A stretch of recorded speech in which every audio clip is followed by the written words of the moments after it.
Hello guys! In today's video, I'll be showing you how you can change your Facebook account on Monopoly Go. So without further ado, let's get into it. To start, open your Monopoly Go. And you want to make sure that you have a good internet connection.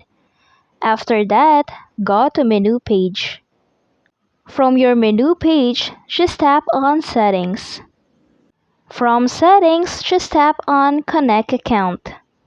And then, as you can see right here, you can tap on Disconnect to disconnect your account on your current Facebook account.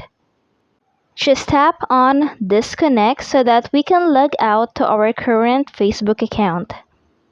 So now, after you log out to your current Facebook account, what you're now going to do is to go to your Facebook account and then log out to your account. After that, change your Facebook account that is logged in, and then after that, go back again to Monopoly Go. The next thing that you want to do is to tap on Play with Friends. When you tap on that, your Facebook will automatically connect to your Monopoly Go.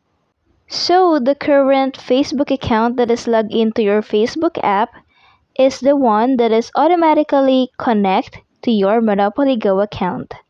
So you have to make sure that you log out to your old Facebook account and then go back again to Monopoly Go and connect your account. And that's it. I hope this video helped you out. Thank you for watching. Don't forget to like and subscribe.